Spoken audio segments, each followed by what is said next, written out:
நம்ம இன்றைக்கி மாங்காய் ஊறுகாய் தாங்க செய்ய போகிறோம். மாங்காய் வந்து நம்ம 1 கிலோ எடுத்துக்கலாம். இதை வந்து பொடியாக நறுக்கியிருக்கிறோம்.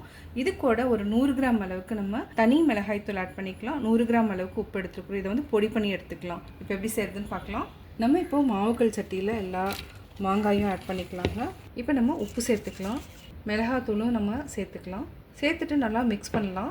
உங்களுக்கு காரம் வந்து ஜாஸ்தி வேணுனாலும் இன்னும் கொஞ்சம் மிளகாத்தூள் ஆட் பண்ணிக்கலாம். அதாவது 25 கிராம் ஆட் பண்ணிக்கோங்க.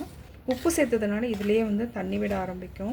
இதுக்கு முக்கியமான பொருள் கடுகுங்க. கடுகு வந்து 1 டீஸ்பூன், 1 டேபிள் ஸ்பூன் அளவுக்கு நம்ம வெந்தயம் சேர்த்துக்கலாம். இது ரெண்டையுமே வறுத்து பொடி பண்ணிக்கலாம். நல்லா வறுத்துக்கலாம். இதை வந்து பொடி பண்ணி எடுத்துக்கலாம். கடுகு, வெந்தய பொடி இது ரெண்டையுமே நம்ம ஆட் பண்ணிக்கலாம். அதாவதுன்னா அளவுன்னு பார்த்திங்கன்னா 1 கிலோ அளவுக்கு நம்ம எடுத்துக்கிறோம். இதையும் நல்லா மிக்ஸ் பண்ணிக்கோங்க.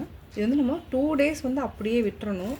நம்ம கடுகெண்ணெயில் தாளிச்சிக்கலாம். இப்போது இதையும் கடுகெண்ணெய் எடுத்துக்கலாம், அதாவது மஸ்டர்ட் ஆயில் எடுத்துக்கலாம்.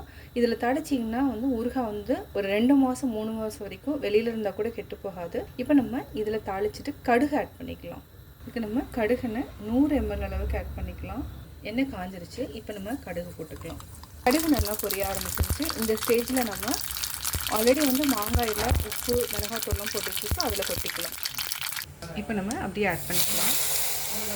நல்லா மிக்ஸ் பண்ணி விடுங்க. இது வந்து அப்படியே 2 டேஸ்க்கு விட்டுருங்க. உங்களுக்கு ஊறுகாய் ரெடி ஆயிரும். அதாவது ஆயில் பார்த்திங்கன்னா நல்லா ரிலீஸ் ஆகி மேலே வரும். இதில் வந்து தண்ணி வந்து ஒரு சொட்டு கூட படக்கூடாது. பட்டுச்சுன்னா ஊறுகாய் கெட்டுரும். இது வந்து 2 டேஸ்க்கு அப்புறம் நம்ம ஓப்பன் பண்ணலாம். அது வரைக்கும் மூடி வச்சுடுங்க. இப்போ ஊறுகாய் எப்படி இருக்குன்னு பார்க்கலாங்க. ஓப்பன் பண்ணியாச்சு. இது வந்து என்னென்னா ஒரு 3 டேஸ்க்கு அப்புறம் நம்ம பார்க்குறோம். பாருங்கள் எவ்வளோ சூப்பராக இருக்குன்ட்டு. ஊறுகாய் ரெடி ஆகிடுச்சு. இது வந்து என்னென்னா தயிர் சாதத்து கூட வச்சு சாப்பிட்டிங்கன்னா செமையாக இருக்கும். இதே மாதிரி ட்ரை பண்ணி பாருங்கள். பார்த்துட்டு உங்களுடைய கமெண்ட்ஸ் எனக்கு சொல்லுங்கள். லைக் பண்ணுங்கள், ஷேர் பண்ணுங்கள், மறக்காமல் சப்ஸ்கிரைப் பண்ணுங்கள் கோபி சுதா சேனலை. தேங்க்ஸ் ஃபார் வாட்சிங்.